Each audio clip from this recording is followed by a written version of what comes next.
Praise the Lord, praise the Lord. आवाज आ रहा है, बोले प्रेज द लॉर्ड की आवाज। सबसे पहले परमेश्वर को धन्यवाद देंगे कि परमेश्वर ने मुझे ये मौका फिर एक बार दिया कि मैं उसके वचनों को बांटूं। विशेषकर आज 34वीं प्रेयर है, जो कि आज तक आपने संडे अगर छोड़ दिए तो ये 39 दिन हो चुके हैं। अपन कल जो संडे को पकड़ के अगर अपन देखें तो आज 34वीं प्रेयर और घर घर में की आखिरी प्रेयर है। कल से हम विशेष बोलते पवित्र सप्ताह में जाने वाले हैं। कल संडे है, कल के बाद सोमवार से पवित्र सप्ताह में हम एंट्री लेंगे। तो परमेश्वर ने आज तक हमको संभाला, अच्छे अच्छे वक्तों से हमको अवगत कराया, अच्छे अच्छे वचन हमारे सामने रखे, इसलिए परमेश्वर को धन्यवाद देंगे। और आज के वचन के लिए परमेश्वर से मांगेंगे, छोटी सी दुआ करेंगे। पवित्र पवित्र परमेश्वर पिता, मेरे उद्धारकर्ता, फिर एक बार प्रभु जी हम तेरे चरणों के पास बैठे हैं। प्रभु जी आज हम तेरे वचन सुनने जा रहे हैं। प्रभु जी हम सबको प्रभु जी, मुझे और सुनने वालों को प्रभु जी अच्छी बुद्धि दे, ज्ञान दे, और प्रभु जी हमारा नियंत्रण प्रभु तेरे हाथ में रख। क्यों तो प्रभु जी मैं जो भी बोलूँ प्रभु जी तेरे ओर से बोलूँ, ऐसा तो होने दे प्रभु जी। छोटी सी दुआ मेरा उद्धार करता ईसा मसीह, इसके नाम से मांगता हूँ, सुनो ग्रहण कर मेरे पिता, आमीन। आज का जो सब्जेक्ट है, आज का जो विषय है, और जो मुझे जो यिर्मयाह की किताब 9 अध्याय 23 और 24 वचन जो दिखे, तो उसके पहले एक छोटा सा मैं आपके सामने एक सूचना जिसको बोलते कि नहीं, जो कि सीरियल में जैसा आता पहले शुरू की, ये कौनत्या व्यक्ति विशेषवर नहीं है, तो किसको अगर योगा योग से किसको लगता होगा तो ऐसा न समझे। ये मैं जो बाइबल में है वही बोलूँगा, उसके सिवा कुछ नहीं बोलूँगा। तो ये जो यिर्मयाह की किताब है, यिर्मयाह की किताब में क्या है कि तो यिर्मयाह जिस पोजीशन से जा रहा है, जब का ये कि इजराइल लोग, अपन हमेशा सुनते हैं इजराइल लोगों का कैसा कुछ दिन हो गए कि फिर बहक जाते, कुछ दिन हो गए कि बहक जाते थे। उस वक्त यिर्मयाह ने ये कहा है कि यहोवा यो कहता है, बुद्धिमान अपनी बुद्धि पर घमंड न करे, न वीर अपनी वीरता पर, न धनी अपने धन पर घमंड करे। तो घमंड ये शब्द आने के बाद हम ये बातों को आता है, घमंड बहुत प्रकार के हैं। जैसा कि मैं सुंदर हूँ, उससे मुझे घमंड है, मुझ पास बहुत पैसा है, उससे मुझे घमंड है, मेरे पास बहुत बुद्धि अच्छी है, मैं PhD हुआ हूँ, उससे घमंड है, मैं बहुत ऊंचे खानदान से, उसका मुझे घमंड है, मैं बहुत अच्छा गाता हूँ, मुझे घमंड है। घमंड रहना चाहिए, क्यों तो कुरंती में बोलता घमंड रखो, लेकिन वो परमेश्वर पे घमंड रहो। तो ऐसा बोलो ना, क्यों यह मत बोलो कि देखो मैंने ये जो घर बनाया है, इतना ऊंचा जो महल बनाया, 5 मंजिली जो बनाया, वो मेरे बुद्धि से बनाया, मैंने अपना क्या क्या कराऊंगा, मैंने ऐसा ऐसा करा, वैसा ऐसा करा, और ये घर मैंने बनाया, ऐसा ऐसा बनाया, अच्छा तूने बनाया। अरे भाई ऐसा बोल, परमेश्वर की दया से ये घर मेरा बना, तो इजीली हो जाता। क्यों तो परमेश्वर को घमंड पे बहुत बुरा लगता है। परमेश्वर ने अच्छे का घमंड तोड़ दिया है परमेश्वर ने। इसलिए जो बात कहो तो यूँ कहो कि परमेश्वर की दया से हुआ है, या तो परमेश्वर ने मुझे ये इस पे चुना है, परमेश्वर ने ये स्थान पे मुझे लाकर छोड़ा है, परमेश्वर ने मुझे दिया है। ऐसा कहने से परमेश्वर आनंदित होता है।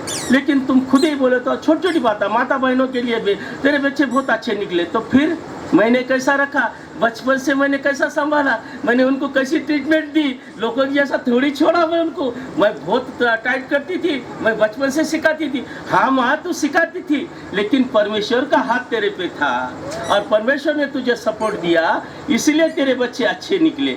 सबके बच्चे निकलने के बाद तेरे बच्चों को अच्छा कौन बोलेगा?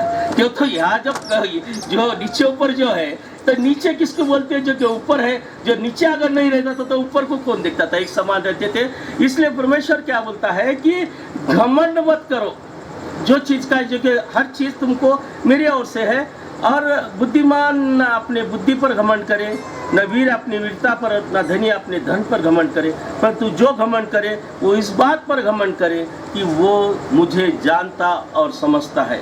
घमंड इस बात पे करो, जरूर करो घमंड, अपने परमेश्वर पे घमंड करो।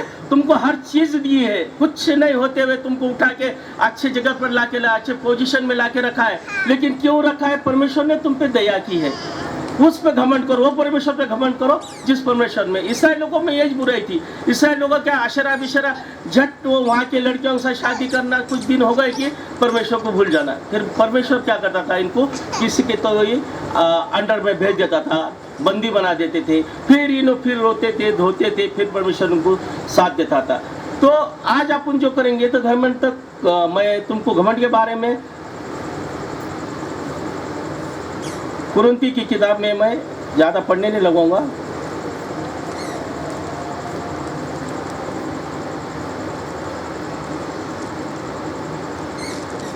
परमेश्वर बोलता है कुरिन्ती की किताब, इसमें जो कि पहला अध्याय में 18 वाक्य,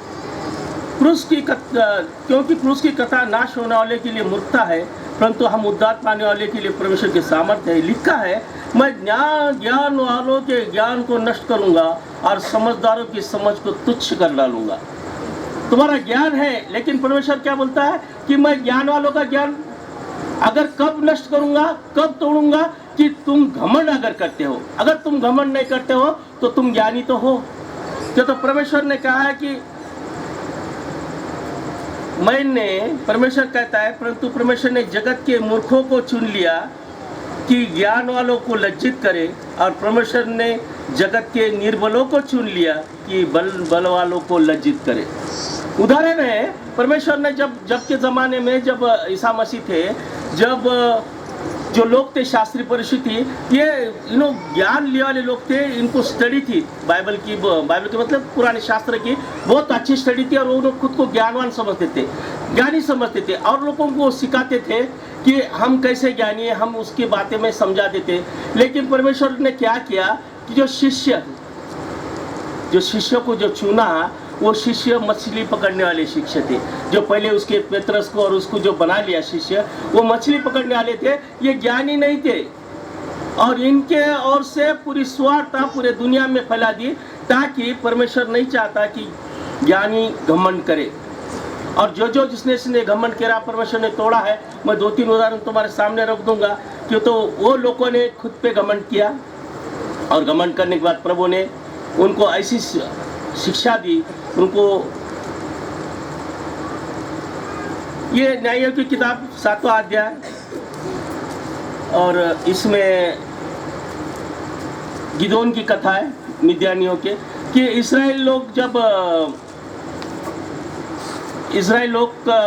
फिर अपने परमेश्वर को छोड़कर जब जाने लगे, तो परमेश्वर ने मिद्यानियों के हाथ में इनको 7 साल रखा, इनको इनके हवाले कर दिया। फिर वहाँ तकलीफ, गुलामगिरी सब करने के बाद, ये लोग परेशान होने के बाद, परमेश्वर को पश्चाताप करने के बाद, परमेश्वर ने गिदोन नाम के एक युवक को, जो कि ये खानदान में कनिष्ठ खानदान से, मनसे के खानदान से होता है, जो कि उसको चुना कि भाई तू जाके इनको छुड़ा ले। और जब इनको छुड़ाने के लिए, मैं शॉर्ट में बोल रहा हूँ, उनको छुड़ाने के लिए गिदोन की जब उनको, जैसा आप निवडणूक जला बोलते उसको सिलेक्शन जो बोलते हैं, उसको जो सेलेक्ट किया गिदोन को सेलेक्ट करने के बाद, गिदोन भी जैसा मूसा ने बोला था, जैसा यिर्मयाह ने बोला था कि प्रभु मैं क्या कर सकता हूँ, कि तो गिदोन ने परमेश्वर से यही करा कि मैं कनिष्ठ हूँ, मैं छोटा हूँ, मैं ये इसराइलों को कैसा छुड़ाऊंगा। लेकिन परमेश्वर ने कहा कि मैं तेरे साथ हूँ। जब गिदोन के चढ़ाई करने का समय आ गया, जब परमेश्वर ने कहा कि तेरे सैन्य ले और अपने मिद्यानियों पे चढ़ाई कर, जब गिदोन के पास 32,000 सैन्य तैयार थे, 32,000 सैन्य गिदोन के सामने थे, और गिदोन अब चढ़ाई करने को जा रहा है। परमेश्वर ने कहा रुक, ये 32,000 लेके वहाँ मत जा। क्यों तो तुम बोलेंगे कि हमने मिद्यानियों को जीत लिया, और तुम घमंड करेंगे। इसलिए परमेश्वर ने कहा ये जो 32,000 है मुझे नहीं चाहिए, 32,000 मेरे साथ नहीं चाहिए। तो इनको पहले पूछ कौन कौन घबराता है, कौन घर जाना चाहता है। तो देखो 32,000 में से 22,000 लोग घर को चले गए, खाली 10,000 लोग वहाँ बचे थे जो कि गिदोन के साथ थे। और ये जो परिस्थिति है, तो ये अपने चर्च में या कोई मंडली में या संगठन में हमेशा होती रहती है। बहुत सारे लोग होते हैं चर्चा करने को, चर्च के बारे में अच्छा काम करने का, या कोई अच्छा कदम उठाने का, तो बहुत रश रहती है। बहुत लोग रहते हैं वहाँ, इतने लोग रहते थे, वो उसमें से हर एक जन आइडिया देता है, नहीं तुम ऐसा करना चाहिए, नहीं तुम वैसा करना चाहिए, लेकिन वहाँ से जाना चाहिए, ये गाड़ी से आना चाहिए, तुम कलेक्शन ऐसा करना चाहिए, फलाना करना चाहिए, तो फिर इसको जवाबदारी कौन लेगा? तो नहीं, मैं थोड़ा काम में रहता हूँ, मैं कर सकता, लेकिन कैसा है, मुझे ड्यूटी से छुट्टी नहीं मिलती। मैं कर सकता, लेकिन मेरा बिजनेस ऐसा है कि मैं आज बड़ी मुश्किल से आया, क्या तो तुमने बोले आओ बोल के मैं आया, नहीं तो मैं नहीं आ सकता। तो क्या करो, ऐसे लोगों को चुनो। फिर ऐसे लोगों को किसको चुनो? जिनको कुछ काम नहीं है। अरे परमेश्वर के काम के लिए वो लोग चुने जाते हैं जिनको कुछ काम नहीं होता। क्या तो लोग क्या, परमेश्वर क्या होता, मैं तो मूर्खों को चुनता हूँ, मैं तो मूर्खों को चुनता हूँ, और मैं फिर ज्ञानियों के ऊपर उनको हैवी कर देता हूँ कि उनका घमंड नष्ट करता हूँ। इसी तरह से क्या, जब गिदोन ने जब लोका ले गया 22,000, जब चले गए, रहे 10,000 लोग, 10,000 के बाद भी परमेश्वर में लगा 10,000 भी मुझे नहीं चाहिए, इनको पानी, नदी पे पानी पिलाने, तालाब के पास ले गए पानी पीने को। जो लोग कुत्ते के जैसा पछड़ पछड़ करके पानी पियेंगे, उतने लोग का सेलेक्ट करो, बाकी घुटने टेक के जिसने आराम से पानी पिया, वो बाकी के लोग का सब परमेश्वर वाला इनको सबको वापस भेज दे। सिर्फ 300 लोगों ने ये दो मिद्यानियों को जीत लिया, ओनली 300। परमेश्वर ने ऐसा क्यों किया? क्योंकि उनको सबको भेज देता था, लेकिन परमेश्वर ने तुम्हारा घमंड नहीं आना तुमको, इसलिए परमेश्वर ने 300 लोगों में इतने बड़े मिद्यानियों को इनके हाथ कर दिया। तो इसलिए हम जो भी करें, घमंड करें, तो हम परमेश्वर पे कह रहे थे। कुरिन्थी की किताब में, जो कि मैं पहले अध्याय में जो बोल रहा हूँ कि जो कि 31वां वचन, ताकि जैसा लिखा है वैसा ही हो, जो घमंड करे वो प्रभु में घमंड करे। घमंड करे क्या में करे? प्रभु में घमंड करे। कि तो तुम कोई सी भी चीज़ में कहीं भी जाते हो, काम करते हो, तो परमेश्वर की दया से या उसके सपोर्ट से मैं कर रहा हूँ, और मैं जो कुछ अभी हूँ वो परमेश्वर की ओर से हूँ। मैं मेरे ओर से मैं कुछ नहीं करता, मैं कर नहीं सकता। मी माझे समझत हो तो अभिमानी पहले आता खेद मनी, जो गीत है अपन जो बोलते लिखे, तो वो कि उतना ही बोलना है हमको, हमारे से होता नहीं है वो बोलना। जो तो बहुत बार ऐसा लगता है, और बोलते हैं कि अपन छोटे छोटे घमंड होते हैं ना, कि दादा तुम्हारा मैसेज बहुत भारी रहता, भला क्या आ जाता अंदर से थोड़ा, दादा को क्या मैं जैसा कि स्पेशल हूँ, ऐसा नहीं है भाई।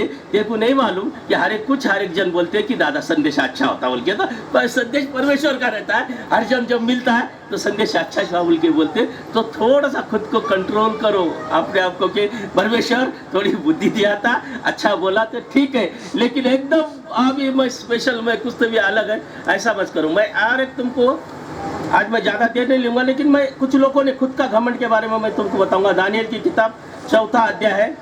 मैं उदाहरण तुमको नबूकदनेस्सर राजा का दे रहा हूँ।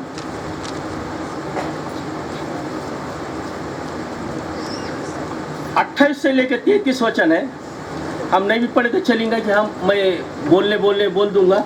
और उसमें कैसा नबूकदनेस्सर राजा है, और नबूकदनेस्सर राजा अपने महल के ऊपर घूम रहा है, और जब उन्हें चारों तरफ नज़र ऐसी डालता है, चारों तरफ बोलता क्या ये अपना महल, ये सब, ये राज्य सब जो मैंने ही नहीं बनाया, क्या मेरी बुद्धि से ही नहीं बनाया? मैं उसको घमंड होगा नबूकदनेस्सर राजा को। और नबूकदनेस्सर राजा को घमंड होने के बाद परमेश्वर ने यूँ किया कि नबूकदनेस्सर राजा को झट जानवर के जैसा बना दिया, घास खाने वाला बना दिया। नबूकदनेस्सर राजा घास खाने लगा, बुद्धि जानवर की जैसी हो गई। क्यों? तो नबूकदनेस्सर राजा ये नहीं कहता कि ये जो नगर बसा है, ये जो सब कुछ महल है, ये सब कुछ बना है तो परमेश्वर की दया से बना है। खाली इतना ही बोलना है कि ये सब कुछ जो परमेश्वर ने मेरे को दिया है, ये परमेश्वर की दया से मुझे आया है, और मैं इसलिए यहाँ राजा हूँ। मैं बोलने के बाद परमेश्वर क्या बोलता है कि मैं ज्ञानी का ज्ञान नहीं रखूँगा, उनका घमंड तोड़ दूंगा। क्यों? तो उसके सामने, परमेश्वर के सामने घमंड नहीं चलता। उसका नबूकदनेस्सर राजा की यह हालत होने के बाद उसका बेटा है राजा बेलशस्सर, 5वां अध्याय है, 23 और 30 में लिखा है। अब जब बाप का सब स्टोरी मालूम रहती बच्चों को, ये बेलशस्सर राजा भी जो है, इन्हें क्या करा, यरूशलेम में के जो बर्तन है, जो कप्स है, ये है, इनको लेके उनको उसमें पिया, खाया वो बर्तनों में, और वो खुद नहीं, खुद की रानियां, खुद की रखेलियां सबको लेकर खाया, और वो जो घमंड उसको हुआ, उसलिए 30वें जो वचन में परमेश्वर ने उसको खत्म कर डाला। क्यों? तो घमंड आप मत करो, आपका घमंड परमेश्वर पे घमंड करो। क्यों? तो जो परमेश्वर है, मेरा उद्धार करता परमेश्वर है, जिसने मेरा उद्धार करा, वो परमेश्वर है कि जिसने मेरे को जहाँ से जीरो से ऊपर ला लिया, वो परमेश्वर ने जिसने मुझे कि भाई मुझे अच्छी नौकरी दी, वो परमेश्वर है जिसने कि हमको अच्छे से खाने को पीने को दिया, वो परमेश्वर की दया से है। लेकिन हमने सब कुछ करे, हमने करे, मैंने करा करने के बाद हमारे जीवन में जो कि हम घमंड अगर करते होंगे तो हमारे जीवन में घमंड का, क्योंकि परमेश्वर की मूर्खता मनुष्य के ज्ञान से ज्ञानवान है, और परमेश्वर की निर्बलता मनुष्य के बल से बहुत ही बलवान है। परमेश्वर की मूर्खता बताया यहाँ पौलुस लिखते हैं कुरिन्थियों में कि परमेश्वर सहज भी सोचा तो तुम्हारी बुद्धि वालों को नहीं। क्यों? तो देने वाला कौन है? परमेश्वर ने ना। बुद्धि कौन दी? परमेश्वर ने क्या कि मैं तुमको और एक उदाहरण दूंगा कि जो कि बलवान और निर्बल का। गुलियात खड़ा है सामने, आह्वान कर रहा है सबको, फिलिस्तीनी की तरफ से खड़े के बोल रहा है, कोई है क्या? आ जाओ, मैं अकेला हूँ, कोई है क्या तुम्हारी तरफ से लड़ने वाला? और इसराइलियों में से इधर से कोई लड़ने वाला नहीं है। एक्चुअली हमारे राजा का सलमान राजा का भी अगर ये करे वर्णन करे, वो भी भारी भक्कम थे, वो भी थे। लेकिन उस टाइम वहाँ परमेश्वर ने क्या करा कि उसका घमंड तोड़ने के लिए दावीद की जैसा एक छोटे बच्चे को यूज करा। और दावीद का वर्णन अगर हम राजा इसमें देखें तो दावीद का वर्णन ऐसा है कि एकदम होठों पे लाली है, अभी जैसा कि मूछ ने फूटी ऐसा बच्चा है, कोमल बच्चा है, जिसको कि आंख पे जो चिलखत बोलते जो ड्रेसिंग करते लड़ने की, वो ड्रेसिंग डालने के बाद चलने नहीं आता, ऐसे बच्चों को परमेश्वर सेलेक्ट करता है। एक्चुअली हम ये इमेजिन नहीं कर सकते, एक्चुअली ऐसा हो नहीं सकता। अगर हम बोले तो रियल में ऐसा हो सकता है क्या? कुछ भी रहा तो कितना शक्तिमान रहा तो नहीं हो सकता, लेकिन जहाँ परमेश्वर है वहाँ कुछ भी हो सकता है। परमेश्वर ने क्या करा? दाऊद राजा को उसके सामने खड़े करा, और इतने बड़े गुलियात को, पहाड़ जैसे गुलियात को, जिसकी जो रचना दिखाई वाली बाइबल में, इतना हाइट 9 फुट का हाइट, ये चौड़ा बिौड़ा जो दिखाया, इतना बलवान दिखाया, उसको एक छोटे बच्चे ने गिरा दिया। क्यों? कि परमेश्वर को उसका घमंड गिराने का था। वो बलवान है, वीर है, लेकिन वीर ने वीरता पे घमंड नहीं करना चाहिए, इसलिए परमेश्वर ने एक छोटे बच्चे के हाथ से उसका घमंड तोड़ दिया। इसलिए आज हम लंबा चौड़ा नहीं जाएंगे, आज आखिरी दिन है, कल से तो मैं और एक वो तो मत्ती रचित सुसमाचार 5वां अध्याय जो कि अपन रेगुलर पढ़ते हैं, सोनी 3 से 5 वचन।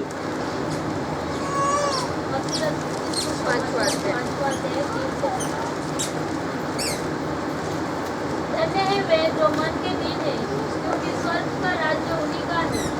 धन्य है वे जो शोक करते हैं, धन्य है वे जो शोक करते हैं, क्योंकि वे शांति पाएंगे।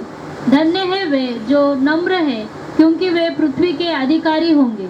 हाँ, परमेश्वर बोलता है हमारे लिए। परमेश्वर ने कैसा है कि मैं और एक बात आपको बोल देता हूँ, आज क्लियर कर रहा हूँ मैं। कोई भी संदेश खड़े है, कोई भी स्पीकर है, समझो संदेशा नहीं बोलेंगे हमको, एक स्पीकर है वो खड़ा है, तो उस वक्त क्या करो कि वो क्या नसीहत नहीं दे रहा, वो खाली बाइबल सिखा रहा, बाइबल बता रहा, सिखा भी नहीं रहा।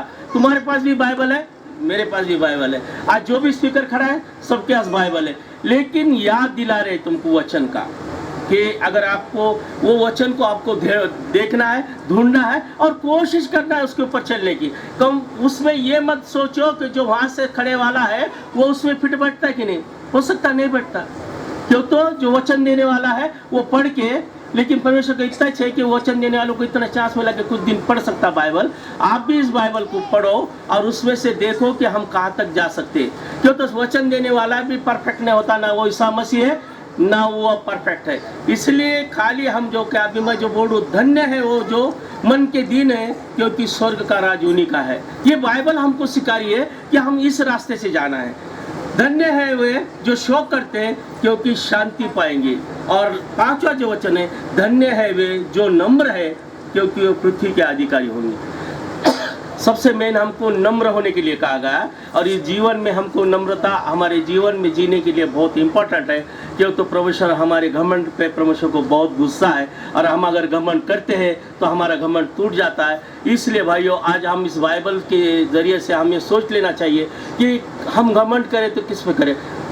पौलुस बोलता है घमंड करो, मगर किस पे करो? मेरे परमेश्वर पे घमंड करो। हम बोलेंगे परमेश्वर के कार्य पे घमंड करेंगे। उस परमेश्वर ने जिसने कि मुझे उद्धार दिया, उस परमेश्वर ने कि मेरे लिए जान दी, उस परमेश्वर के लिए घमंड करेंगे कि जिसने परमेश्वर ने मुझे जन्माया, जिस परमेश्वर ने कि जब मैं माँ के कोख में था तो मुझे ये बुद्धि दी, वो परमेश्वर के ऊपर मैं घमंड करूँगा। मेरे अपने आप पे घमंड नहीं करूंगा। क्यों तो मैं कभी बोलता हूँ, क्यों तो क्या तुम्हारे हाथ में मोबाइल होता है और वो मोबाइल में तुम क्या करते हैं, खाते का नाम, मेरा नाम या किसका नाम क्रिएट करते हो, उसमें मेरा नाम डालते हो। क्यों तो तुमको वो भी अधिकार रहता है, कभी भी डिलीट कर सकते हो। तो परमेश्वर के पास ही वैसा ही है कि तुम्हारा जो नाम है उसके इसने जब जो उन्हें डिलीट कर देता तो हम चले जाते हैं। इसलिए हमको अगर ज़्यादा दिन टिकना है तो ये बाइबल के वचनों को हम देखेंगे। और आज मैं इतना ही बोल के अपना संदेशा समाप्त करूँगा। आज मैं तो थैंक्स बोलना चाहूँगा डीएस सर को और जो मैनेजमेंट कमेटी है और जिसने कि मुझे मौका दिया कि मैं ये बोलूँ। इसलिए विशेषकर पूज्य मदास आंटी का धन्यवाद कि आखिरी सभा उन्होंने घर में रखी। परमेश्वर तुमको आशीष दे। आमीन।